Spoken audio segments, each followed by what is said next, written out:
भगवान के श्री चरणों में मैं अपना साष्टांग प्रणाम समर्पित करता हूं और यहाँ उपस्थित सभी को हार्दिक और जोरदार साई राम। याद है कल हम लोग कहाँ रुके थे? पूरा थियरी पढ़ाया था। 4 नियम, कौन बताएगा चारों नियम? ये जो प्रतिक्रिया और जो कर्मा है ना, 3 तरह के होते हैं। एक को बोलता है संचित कर्मा, बताऊंगा, सिंपल है। दूसरे को बोलता है प्रारब्ध कर्मा और तीसरा है आगामी कर्मा। ठीक है, संचित कर्मा क्या है? अब तक तुमने अलग अलग जन्मों में बहुत सारे जो कर्म इकट्ठा किया है ना, एक क्लाउड की तरह, जैसे हम लोग क्लाउड में अपलोड करते हैं ना, वैसा ये सब पूरा क्लाउड में अपलोड हो जाता है पूरा। तुम्हारा नाम क्या है? हाँ, यश। यश का क्या क्या यश है? अब तक इसने कितने जन्म में, पिछले जन्म में ये किया था, उससे पहले ये किया था, उससे पहले ये किया था, और ये सब इकट्ठा होके एक आ जाता है।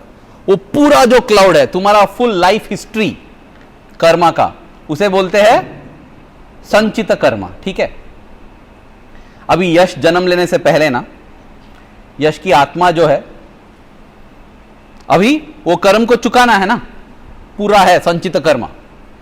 तो यश जाके खड़ा हुआ अपना क्लाउड के सामने, पूरा खड़ा हो, बाप रे, ये सब अच्छे का फल प्राप्त करना है, ये सब बुरे का फल प्राप्त करना है।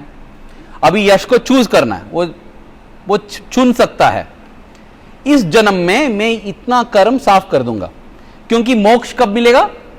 जब पूरा कर्म साफ हो जाएगा। ठीक है, तो सोचो 100 कर्मा है यश का। ठीक है, अब यश इसमें से इस जन्म के लिए, इस जन्म जो यश नामक बालक के रूप में जन्म लेने वाला है, तो वो चाहे तो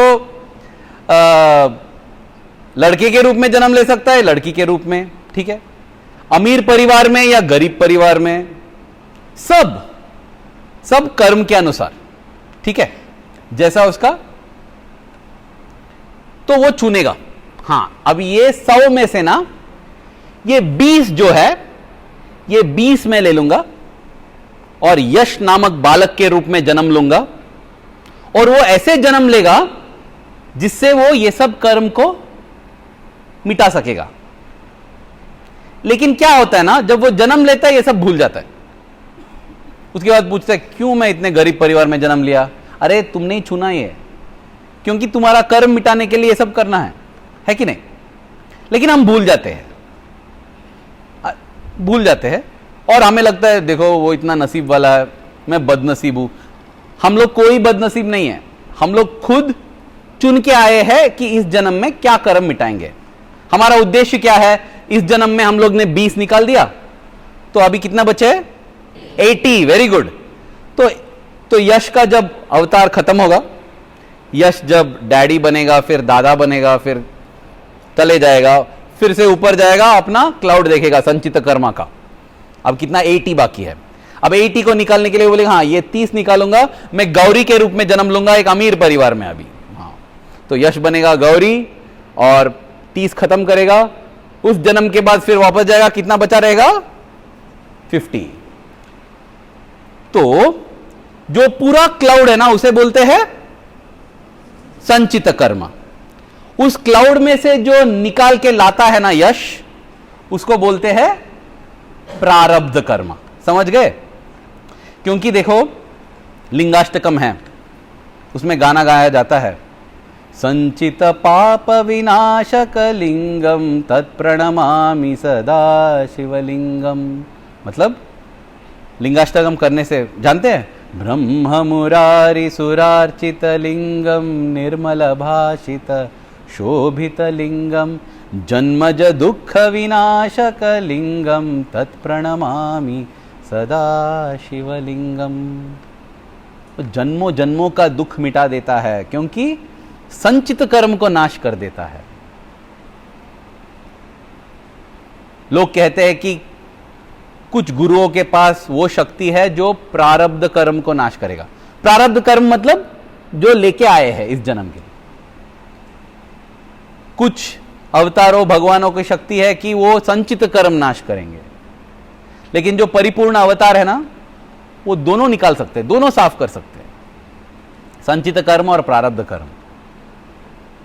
इसके बारे में एक अनुभव सुनाऊंगा। सत्सा institute of higher learning Puttaparthi में एक प्रोफेसर हुआ करते थे जिनका नाम था रघुनाथ सफाया। ये सब इसलिए बता रहा हूं कि बाद में अगर कोई चेक भी करेगा ना ये वीडियो में जाके, आप इन लोगों से मिल सकते हैं, या अगर ये चल बसे हैं इनके परिवार लोगों से मिल सकते हैं और उनसे पूछ सकते हैं। तो रघुनाथ सफाया जी जो थे ना, वे ये हस्तरेखा का विज्ञान होता है ना, पामिस्ट्री, उसमें बहुत मशहूर थे और ज्योतिष शास्त्र पढ़ते थे। मतलब ये सब दिखते हैं ना कि ये नक्षत्र यहां पर है, ये ग्रह यहां पर है, शनि है, मंगल है, शुक्र है, गुरु है, ये सब पढ़ के तुम्हारा जन्म ऐसा होगा, ऐसा होगा। हाँ, ये एक शास्त्र है, ऐसा नहीं है कि ये झूठ है, लेकिन क्या होता है कि बहुत सारे लोग इससे जानते नहीं हैं और ऐसे ही फेंकते हैं उनके कारण हमें लगता है कि ये सब, अरे ये सब विद्या नहीं है, ये सब ऐसा ही है। ये सब विद्या है, लेकिन बहुत सारे ऐसे, बहुत कम ऐसे लोग हैं जो इसे जानते हैं। इसलिए सब ऐसे ही जो चाहिए बोल देते हैं, टीवी पे आके बोलते हैं, पैसे के लिए बोलते हैं वो लोग। सब लोग नहीं, लेकिन काफी लोग इसे पैसे के लिए उपयोग करते हैं, दुरुपयोग करते हैं। लेकिन ये ऐसे थे जो हस्तरेखा विज्ञान में और ज्योतिष में बहुत पढ़े लिखे थे, क्योंकि उनका परंपरा वैसा था। उनके पिताजी, उनके परदादा, सब लोग यही करते आ रहे थे। ये फिलॉसफी के लेक्चरर थे कॉलेज में, तो ये सब उनके पास पूरा बहुत सारे पोथी, वो पुस्तक होते थे पूरा हर रोज। और काफी बच्चे लोग ना जाके देखते, बोलते थे, सर देखो ना हमारा हाथ, बोलो ना कितना पैसा मिलेगा, कब शादी होगा, हाँ कितने बच्चे होंगे। हम लोग भी करते, काफी लोग बोले, मेरे को कोई बोला था कि तुम्हारा शादी ही नहीं होगा करके। मैं उस लड़के को ढूंढ रहा हूं, अभी मिलेगा ना, एक झापड़ दूंगा, मेरा शादी हो चुका है, 2 बच्चे भी है अभी। हाँ क्या बोला? वो बोला नहीं, इधर देखना, इधर एक ही लाइन है तो शादी नहीं होगा, 2 होना चाहिए कुछ तो। ऐसे ही वो लोग फेंकते, और ये लंबा है मतलब बहुत सारा पैसा आएगा करके लोग ऐसे ही बोलेंगे, हाँ ये बहुत सारा पैसा आएगा, तेरे को 10 लाख मिलने वाला है, अभी मैं बोल दिया ना मुझे 1 लाख दो, वही कंगाल कर देगा तुम्हें। लेकिन जो अच्छे से जानते हैं वो कुछ बोल पाते हैं। तो हाँ, तो काफी बच्चे जाते थे सर के पास भी कि सर मेरा हाथ देके बताओ ना, मेरा नसीब बदलेगा या नहीं, कैसा होगा।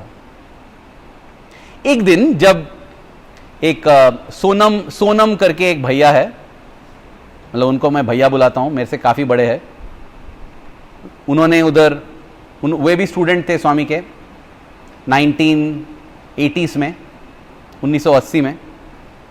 आप लोगों ने कोई जन्म नहीं लिया होगा ना उस समय, क्योंकि मैं ही नहीं था, मैं ही 1982 में, मैं 1982 का वर्षन हूँ, इतना पुराना मॉडल है मैं। आप लोग सब 2000 के बाद वाला मॉडल है ना, कोई भी 2000 से पहले, आप तो लेटेस्ट मॉडल है आप लोग मैं पुराना मॉडल, और ये जो भैया है और भी पुराना मॉडल थे। तो वे पढ़ रहे थे उस समय कॉलेज में, और एक दिन ये जो प्रोफेसर साहब है रघुनाथ सफाया जी आते हैं क्लास लेने के लिए। उनकी आंखों में आंसू आ रहे हैं, पूरा हिल गए हैं, कुछ तो हुआ है कि इनको, मतलब ऐसे सब लोग सोच रहे क्या हुआ। तो सर आके बैठते हैं अपने सीट पर, कुछ नहीं बोल रहे, सब बच्चे शांत बैठे हैं जैसे आप बैठे हुए थे। स्वामी बोलते हैं जब शांति रखते हैं ना, in the depth of silence the voice of God is heard. मौन रखना बहुत महत्वपूर्ण है अगर हम भगवान को महसूस करना चाहते हैं। और मौन रखने का अर्थ यह है कि पहला लेवल है मुंह बंद रखना, लेकिन मुंह बंद रखने से भी बातचीत चलते रहता है। कहां पे? मन में चलते रहते हैं ना। मौन का अर्थ यह है कि मन को भी शांत करना, कुछ नहीं सोचना चाहिए। बहुत मुश्किल है, बहुत मुश्किल है मन खाली करना, कुछ भी सोचे बिना बैठना बहुत मुश्किल है। इसलिए हमारे ऋषि मुनि जो थे उन्होंने क्या बताया? उन्होंने ये नहीं बोला कि कुछ भी मत सोचो, नहीं, कुछ भी नहीं सोचना मुश्किल है। कैसे कुछ भी नहीं सोचूंगा? अगर मैं सोच रहा हूं कुछ नहीं सोचना चाहिए, वो सोच रहा हूं ना कुछ नहीं सोचना चाहिए करके, वो भी सोची तो है। इसलिए ऋषि मुनियों ने कहा नहीं, तुम भगवान के बारे में सोचो, भगवान के रूप को देखो आंखों मन में, और भगवान के नाम को बोलो, श्री राम राम राम राम, या भगवान शिव, नमः शिवाय, नमः शिवाय, या ओम श्री साई राम, ओम श्री साई राम, कुछ तो उस पे हम ध्यान कर सकते हैं, एक नाम और एक रूप।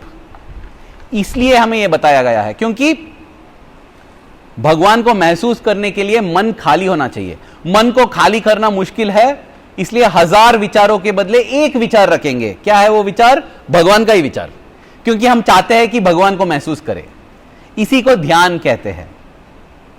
थोड़ा देर के लिए कर पाते हैं तो उसे ध्यान कहेंगे, थोड़ा और देर करेंगे तो इसको धारण कहेंगे, और उसको हम लोग अगर 28 मिनट के लिए कर सकेंगे तो उसे समाधि कहते हैं।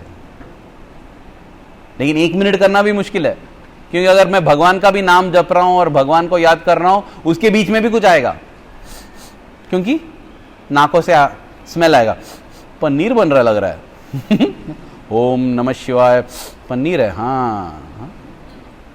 और अगर आंखें खुले है, अरे ये येलो पहना है, अरे इसका शर्ट कितना खराब है, अरे इसका शर्ट बहुत अच्छा है, इसलिए हम लोग क्या करते हैं, आंख बंद कर देते हैं। आंख कुछ मत देखना, कुछ देखने से तुम डिस्ट्रैक्ट हो जाओगे। और इसलिए हम लोग एक शांत कमरे में बैठते हैं।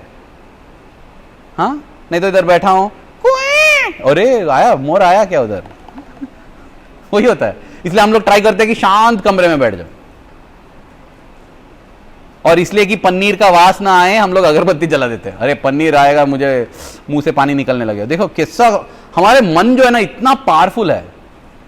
उधर कोई पका रहा है पनीर और इधर मेरे मुंह से पानी आ रहा है, क्यों वैसा हो जाता है। इसलिए हम लोग जब ध्यान के लिए बैठते हैं वो कब करते हैं, सब शांत करते हैं और बोलते कोई बात मत करो, क्योंकि कान को कोई डिस्ट्रैक्ट नहीं करना चाहिए, आंख को कुछ डिस्ट्रैक्ट नहीं होना चाहिए, नाक को नहीं होना चाहिए, जीभ को भी नहीं होना चाहिए।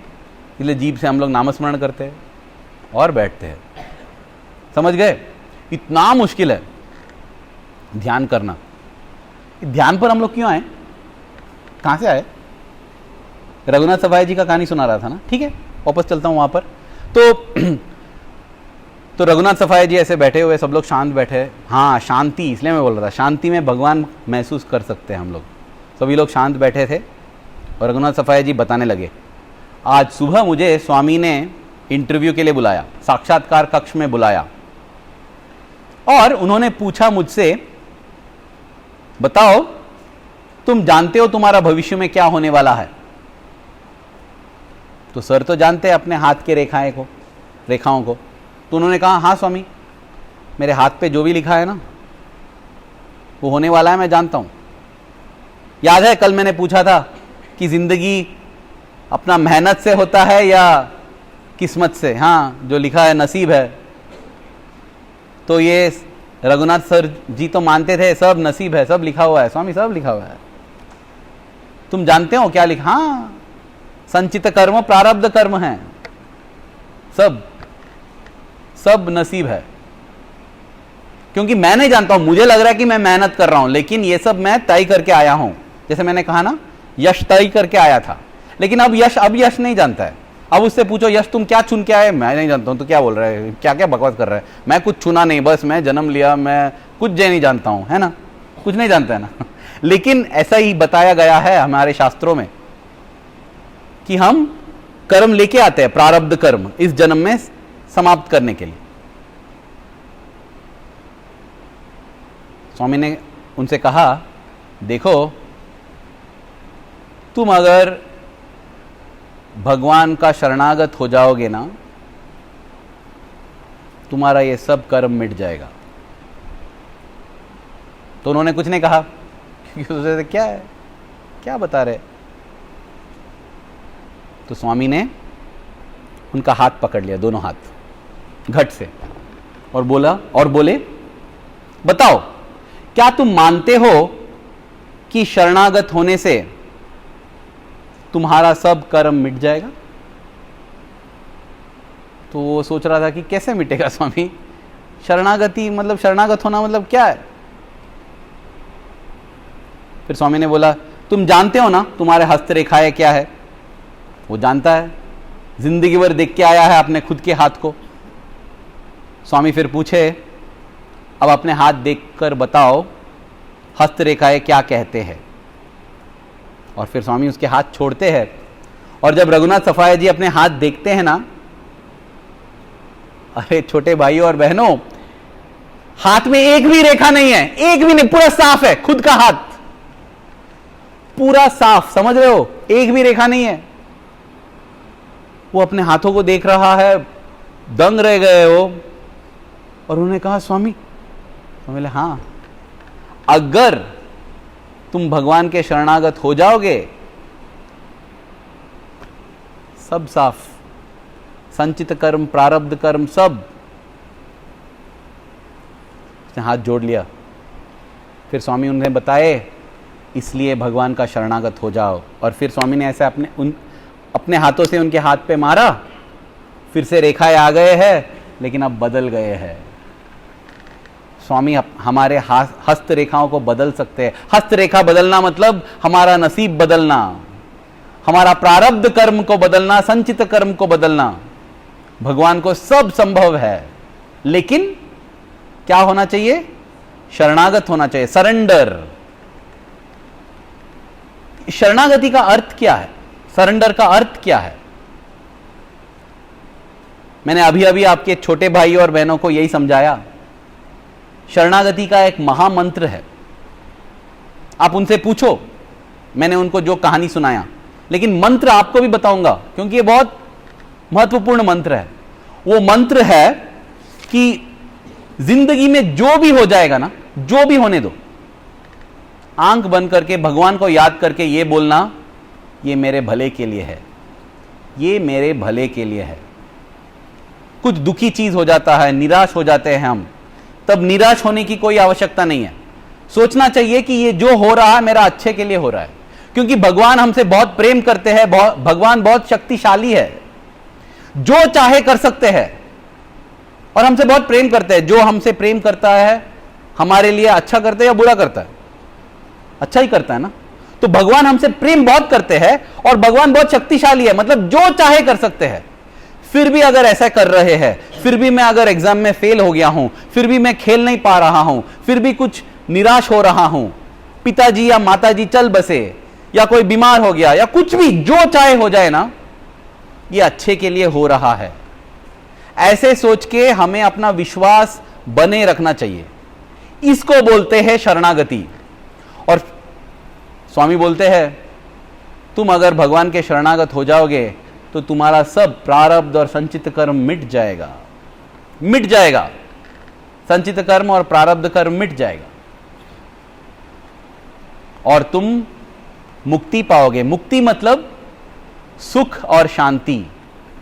सुख और शांति, हमेशा खुश रहोगे, हमेशा शांत रहोगे। हम जो भी करते हैं जिंदगी में इसी के लिए कर रहे हैं, है ना? खुशी के लिए और शांति के लिए। कल किसी ने बताया था, शांति के लिए कर रहे हैं करके, करेक्ट? किसने बताया था? तो इस खुशी और ये शांति प्राप्त करने के लिए शरणागत होना आवश्यक है। हो गया? मैंने सब कर्म बता दिया या कुछ बाकी है? एक और बाकी है ना? संचित कर्म मतलब पूरा क्लाउड। प्रारब्ध कर्म मतलब उस क्लाउड में से जो हम लोग लेके आते हैं इस जन्म में समाप्त करने के लिए। अभी देखो क्या होता है। अब यश आया, 100 में से कितना लाया था? 20। अब 20 खत्म किया इस जन्म में, वापस गया तो कितना बाकी रहना चाहिए? 80। यश देखता है कि 120 बाकी है, और यश बोला, अरे यार ये क्या हो गया यार, मैंने 20 खत्म किया और ये 120 कहां से आ गया? ये 120 कैसे हो गया? क्योंकि जब तुम अपना प्रारब्ध कर्म मिटा रहे हो ना, उस मिटाने की प्रयत्न में और नया कर्म जन्म दे रहे हो आप। समझ गए? यश आया है, अब यश अपना कर्म निकाल रहा है।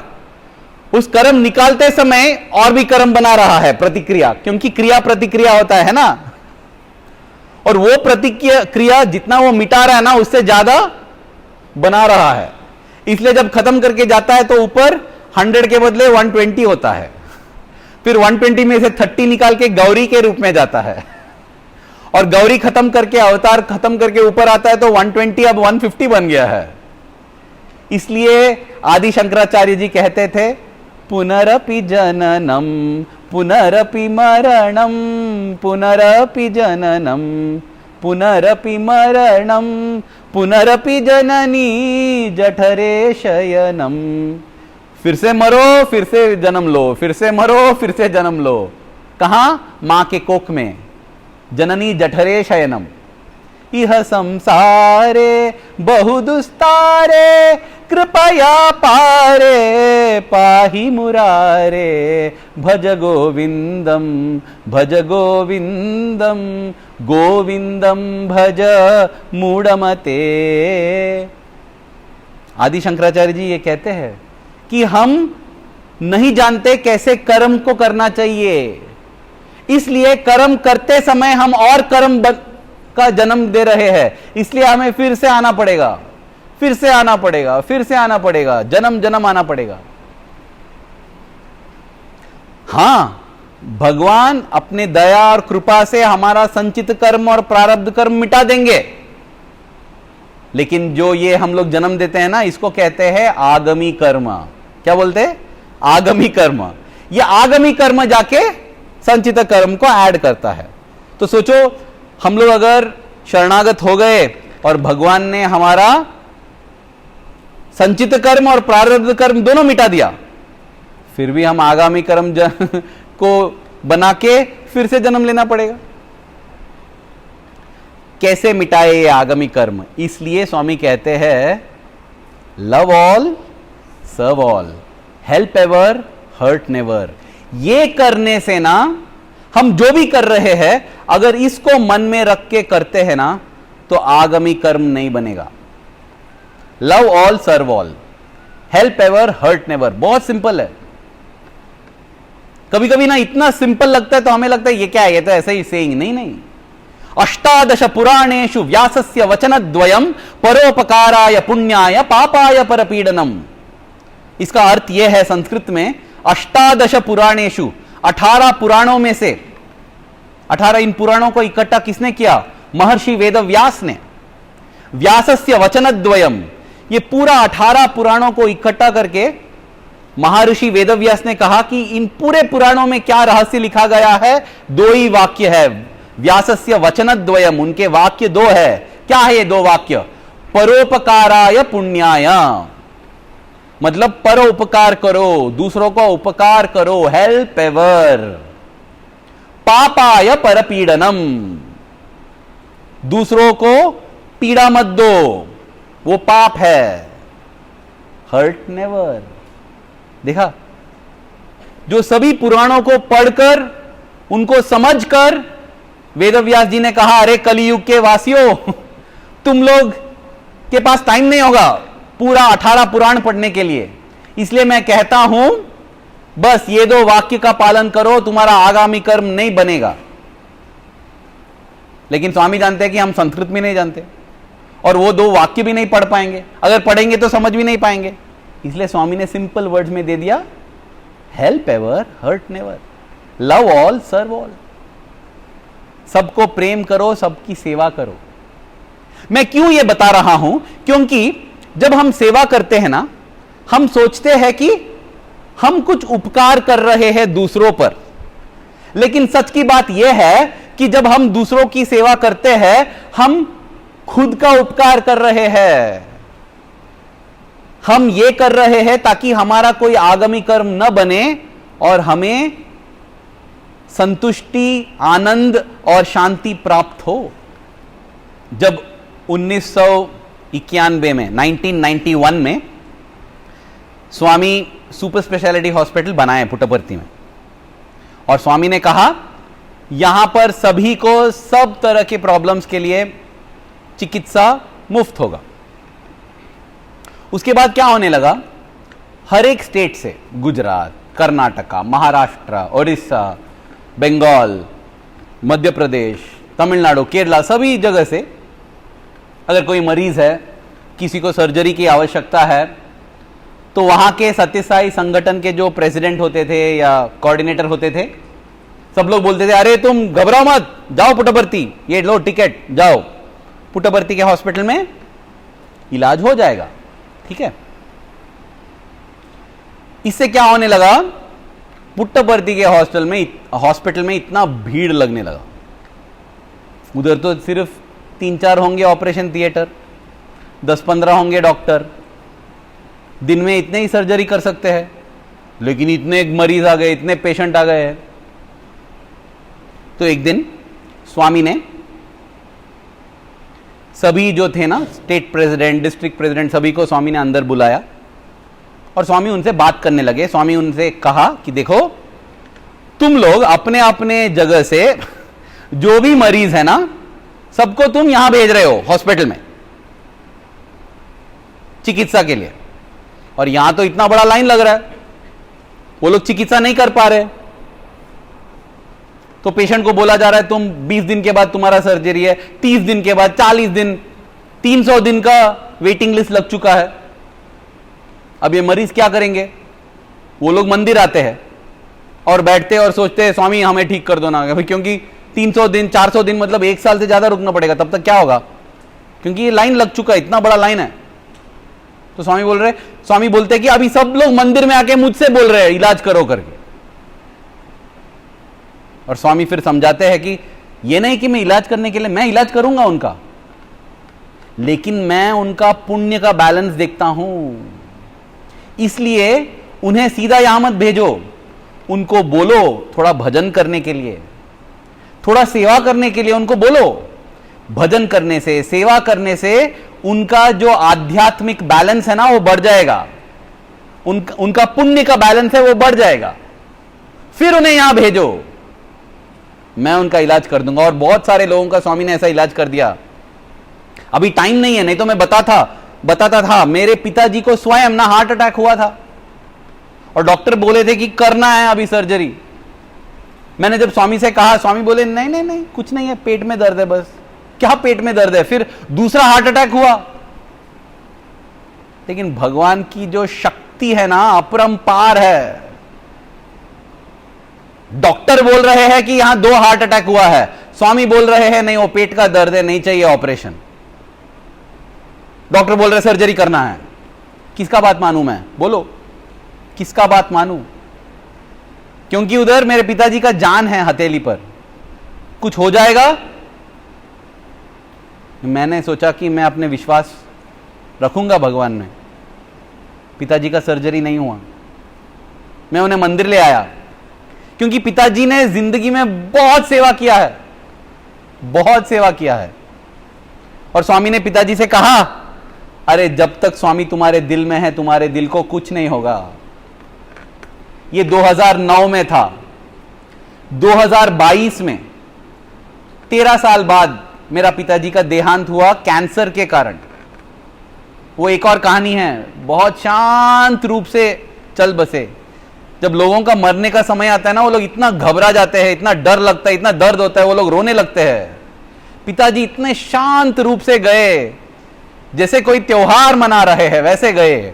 वो है भगवान की कृपा और प्रेम, क्योंकि पिताजी सेवा करते थे। लेकिन जैसे स्वामी ने कहा था ना, 2009 से 2022 तक एक बार भी उनका हृदय का कोई प्रॉब्लम नहीं आया। स्वामी ने कहा कोई सर्जरी की आवश्यकता नहीं है, कुछ नहीं चाहिए, जब तक स्वामी तुम्हारे हृदय में है कुछ नहीं होगा। डॉक्टर बोल रहे हैं सर्जरी चाहिए, अरे वैद्य नारायणो हरिहि, भगवान है सबसे बड़ा वैद्य। रामकृष्ण परमहंस जी कहते हैं कि 2 बार भगवान हंसते हैं। एक बार जब डॉक्टर बोलता है कि कोई बचा नहीं सकता, सब खत्म, तब भगवान हंसते हैं, क्योंकि अरे डॉक्टर तुम क्या सोचते हो, तुम्हारे हाथ में है उसका जिंदगी। और दूसरी बार भगवान उस समय हंसते हैं जब डॉक्टर कहता है कुछ नहीं होगा, मैं हूं ना, फिर भी भगवान हंसता है, बोलता है अरे डॉक्टर तुम क्या सोचते, तुम्हारे हाथ में है उसकी जिंदगी। सब भगवान के हाथों में है। हाँ, ऐसे बहुत सारे हैं। स्वामी कर सकते हैं, लेकिन स्वामी कहते हैं कि मैं तब करूंगा जब तुम सेवा करोगे। तो स्वामी ने सभी डिस्ट्रिक्ट प्रेसिडेंट, स्टेट प्रेसिडेंट, सभी को यही बताया कि तुम उन लोगों से कहो कि कुछ सेवा करना चाहिए।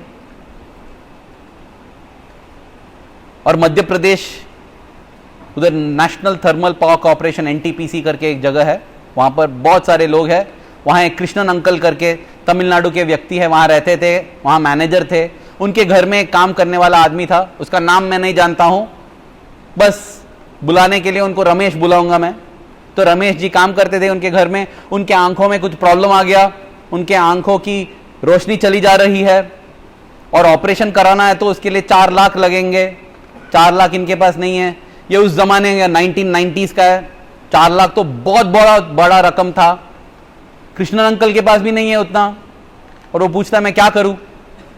अब उस समय पुट्टपर्ती सुपर स्पेशलिटी हॉस्पिटल में आंखों के लिए सर्जरी नहीं था, तो उधर भेज भी नहीं सकते, क्या करना चाहिए। तब कृष्णन अंकल ने ये याद किया कि स्वामी बताए थे कि अगर वो भजन करेंगे, सेवा करेंगे, मैं उनको आशीर्वाद दूंगा। तो उन्होंने इस आदमी से कहा, अरे हम भजन के लिए जाते हैं, तुम भजन के लिए आ जाओ। वो पूछा क्या भजन करने से मेरे आंख ठीक हो जाएंगे क्या। तो कृष्णन अंकल ने पूरा विश्वास के साथ कहा कि हां करो, तुम भजन करके तो देखो। तो भजन के लिए आने लगा। तो उसके आंखों की रोशनी ना बिगड़ते जा रही थी और डॉक्टरों ने कहा था कि कुछ महीनों में ये पूरा अंधा हो जाएगा अगर सर्जरी नहीं किया तो ये भजन जाने लगा ना, 2-3 हफ्ते में आंखों की रोशनी वापस आ गई, नहीं ठीक नहीं हुए लेकिन बिगड़ना बंद हो गया। उससे ही रमेश खुश हो गया। वो आके बोला कि अरे सर जी आपने जो बोला सही है, मेरे आंख बिगड़ रहे नहीं है, अब जितने बिगड़े थे उतने ही है, उधर ही रुक गया है। उतने से खुश हो गया, भजन करने लगा। और भी उसके बाद वो बोला कि और कुछ बोलो ना क्या करूं। फिर अंकल जी ने बोला अरे तुम सेवा भी करो आ जाओ, नारायण सेवा, अन्नदान के लिए आ जाओ, वस्त्रदान, श्रमदान। हम लोग बोल सकते हैं कि हमारे पास उतना धन नहीं है, हम धन नहीं दे सकते, हम अन्न नहीं दे सकते, श्रमा तो दे सकते हैं ना, साफ सफाई कर सकते हैं, किसी की सेवा, किसी को मदद कर सकते हैं, शक्ति है। युवाओं के पास शरीर होता है, शारीरिक शक्ति, दूसरों की सेवा में लगा दो। व्यर्थ समय मत बिताओ खेलने में, सिर्फ खेल कूद और अपने खुशी के लिए जो करते हैं ना, स्वार्थी, वैसे नहीं, दूसरों के लिए भी करो। क्योंकि जब दूसरों के लिए कर रहे हैं, हम स्वयं के लिए कर रहे हैं, आगामी कर्म मिट रहा है, भगवान की कृपा हम पर आ रहा है। और ये रमेश सेवा करने लगा। तो ये कृष्णन अंकल का एक दोस्त था जिसका नाम है रघुनाथ, एक और रघुनाथ। आज आपको 2 रघुनाथ की कहानी सुना रहा हूं। ये रघुनाथ कॉल करता है और बोलता है कृष्णन अंकल को, हैप्पी बर्थडे, आपका जन्मदिन है। वो थैंक यू। और अपने आप से बोलने लगता है कि देखो मैं अरविंद हॉस्पिटल में काम कर रहा हूं। हाँ, एक हॉस्पिटल चेन है, मेरे नाम से, मेरा नहीं है वो उन्होंने कहा देखो हम लोग कुछ इलाज ना ऐसे ही मुफ्त में करने वाले हैं। अब कृष्णन अंकल अब जानते नहीं है कि क्यों ये सब बता रहा है। तो कृष्णन अंकल बोलते हैं ये देखो मेरा एक है रमेश करके, उसका ये प्रॉब्लम है, तुम देख सकते हो क्या। और रघुनाथ क्या कहता है, वो बोलता है तुम्हारे लिए ये बर्थडे गिफ्ट है, ठीक है, भेज दो, उसका इलाज हम करा देंगे। और टोटली मुफ्त में इसका इलाज हो गया। रमेश की आंखों की रोशनी वापस आ गई और वो रोते हुए आनंद से आके कृष्णन अंकल से कहा, सर जी आपने सही कहा था, मैंने भजन किया, मैंने सेवा किया, मेरी आंखों की रोशनी वापस आ गई।